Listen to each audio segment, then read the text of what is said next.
भगवान ब्रह्मा जी के समीप गए और कहा, सबका तेज अपहरण हो रहा है, सूर्य भी निस्तेज होते जा रहे हैं, हम देवताओं की शक्ति क्षीण होती जा रही। महाराज मुझे पता नहीं कि इसका कारण क्या है, आप कृपा करें। तो ब्रह्मा जी ने बताया, चिंता मत करो, ये दिति के गर्भ में विराजमान भगवान के दिव्य पार्षद जय और विजय, वही अमंगलकारी रूप आचरण करने वाले जब प्रकट होने की भावना कश्यप जी ने बताई तो दिति ने रोक लिया। 100 वर्ष हो गए, प्रसव ही नहीं होने दिया। ये सनक सनंदन सनातन सनत कुमार के शाप से जय विजय दिति के गर्भ में विराजमान है। देख लो, भगवत प्रेमी महात्माओं का अपराध करने पर वैकुंठ से भी नीचे पतन हो गया, जो कदापि ऐसा शास्त्रों में नहीं पाया गया। वैकुंठ में प्रवेश पाने के बाद फिर इस जगत में आना नहीं होता। यद गत्वा न निवर्तन्ते तद धाम परमम मम। लेकिन धाम में भी भगवत प्रेमी महात्मा का अपराध बन गया तो जय विजय को 3 जन्म के लिए दैत्य भाव असुर भाव से इस भूतल पर आना पड़ा। जब ब्रह्मा जी ने समस्त देवताओं को समझाया कि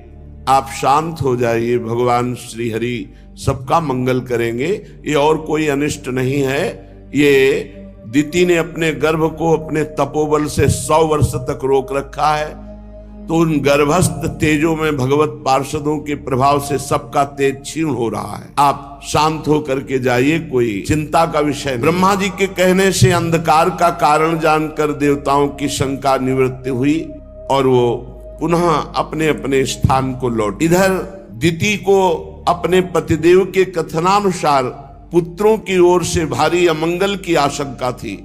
ये सृष्टि का मंगल कर देंगे, ये भगवान के विमुख हैं, ये भगवान से वैर करेंगे, ऐसी आशंका से 100 वर्ष हो गए। गर्भ को गंभीरता पूर्वक धारण की, इनको हम आने ही नहीं देंगे बाहर। फिर जब कश्यप जी ने आदेश किया, ऐसा उचित नहीं है, सब लोगों का वैसे ही अमंगल हो रहा है, पति की आज्ञा का पालन करते हुए उन्होंने जो तपोबल से रोके हुए थी प्रसव किया। यमज पुत्र उत्पन्न हुए, जुड़वे। जेव ही उनका जन्म हुआ, जन्म होते ही स्वर्ग पृथ्वी अंतरिक्ष में भारी उत्पात पैदा होने लगे। पृथ्वी कंपायमान हो गई, दिशाओं में आग लग गई, बिजलियां तड़प कर गिरने लगी, आकाश में अनिष्ट सूचक धूमकेतु पुच्छल तारे प्रकट हो गए, बार बार भारी तूफान उठने लगा जो वृक्षों को उखाड़कर धूल भरी आंधी, बिजली जोर जोर से चमक रही है, घटाएं सघन रूप धारण करके गर्जना कर रही, सूर्य चंद्र आदि का तेज लुप्त हो गया, कहीं कुछ दिखाई नहीं दे रहा। घोर अंधकार जन्म लेते ही जो दिति के गर्भ में विराजमान है, महान तेजस्वी यशस्वी भगवान श्री हरि के पार्षद ही है। बड़ी खलबली मच गई, चंद्रमा के आसपास मंडल बैठने लगे, गीदड़ उल्लुओं की भयानक आवाज, कुत्ते गर्दन उठाकर भूंक रहे हैं, झुंड के झुंड गधे अपने कठोर खुरों से पृथ्वी को खोद रहे, रेक रहे, बड़ा अशुभ। गौएं डर गई, गौओं के दुग्ध की जगह रक्त निकलने लगा, देव मूर्तियां कंपायमान पसीना और आंसू निकलने लगे। शनि राहु आदि क्रूर ग्रह प्रबल होकर बृहस्पति आदि सौम्य ग्रहों को लांघकर वक्र गति से चलने लगे। ऐसा भयंकर उत्पात देखकर केवल सनकादि भयभीत नहीं हुए, क्योंकि उन्हें पता है, उन्होंने ही तो शाप दिया है।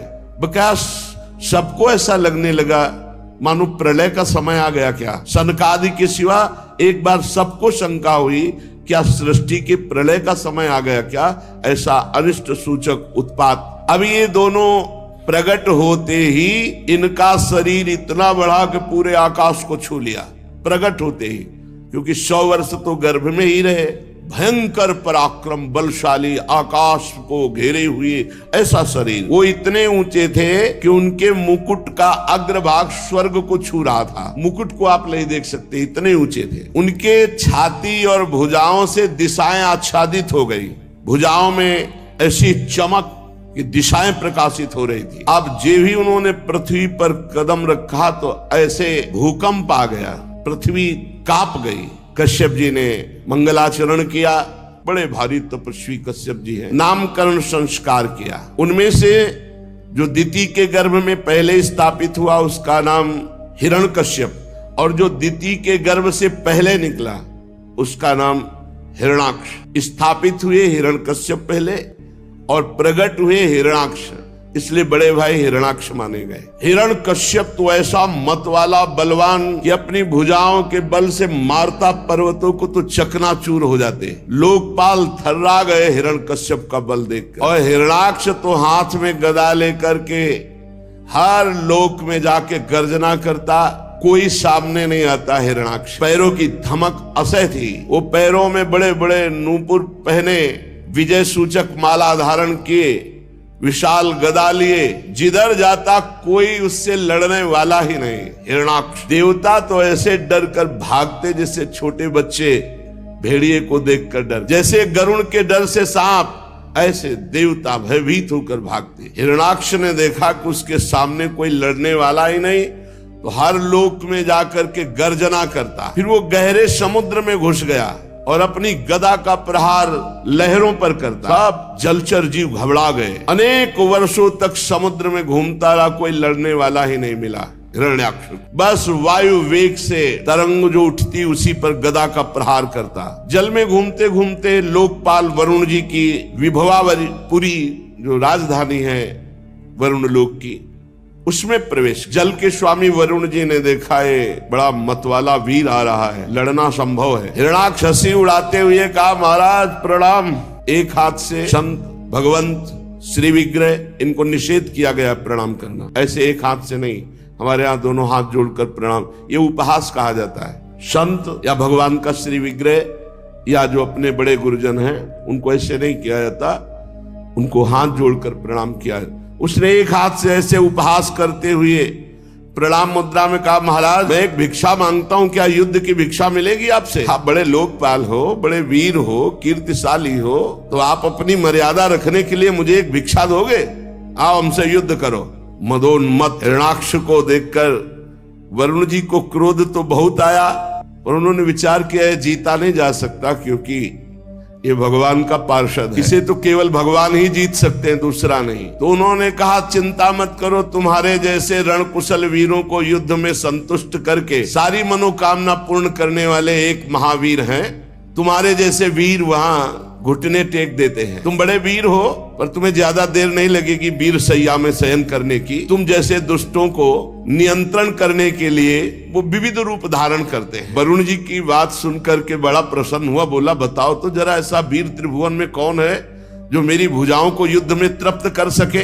उनका तृप्त नहीं तो उनके हाथ मारा जाएगा। तो उसने कहा, तुम बताओ तो, फिर थोड़ी देर में सूचना तुम्हें मिलेगी कौन मारा गया। इतने में देवर्षि नारद जी आ गए। नारद जी ने कहा, वीर का तो पता मैं जानता हूँ। नारद जी एक ऐसे महात्मा है, चाहे जहां चले जाए, चाहे जिससे मिले सब सम्मान करते हैं। कंस से भी मिलते, कृष्ण से भी मिलते, सबसे कहीं भी चले जाए। नारद जी एक ऐसे विश्व पूज्य महात्मा है जहाँ असुरों के यहाँ भी इनकी पूजा होती है, कोई इनसे द्वेष नहीं करता। सब जानते हैं कि हित की बात बताएंगे।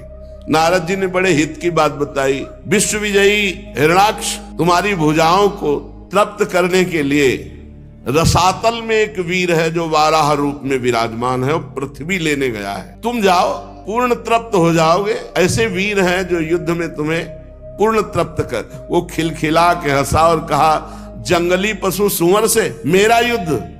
अरे क्या बात करते हो नारद जी। नारद जी ने कहा, ना समझ, अभी तुम नहीं जानते हो। एक बार जाओ तो रसातल तो पहुंचो। जल को चीरता हुआ वो महावीर हिरण्याक्ष जब गया तो देखा श्याम वर्ण विशाल शरीर। कोई साधारण सूकर थोड़ी थे, वो तो भगवान ने वाराह रूप धारण किया था। जाकर के दहाड़ा हिरणाक्ष और गए, ना समझ, छोड़ पृथ्वी को और मुझसे युद्ध कर। सुराधम, मैं तुझे ही खोज रहा था। मैं देखकर तुझे समझ गया कि तू सूकर नहीं है, तू हरि है, भगवान का पार्षद है। ये माया से लुका छिपी तू दूसरों के सामने कर। ठीक बात कह रहे। ये लुका छिपी हम अज्ञानियों के सामने कर सो, वो ज्ञान शिरोमणि है। मेरे नेत्रों के सामने तेरा माया का जादू नहीं चलेगा। तेरी माया दूसरों के सामने चलेगी, मेरे सामने नहीं चलेगी। मैं तेरा नाश करने के लिए समर्थ हूं।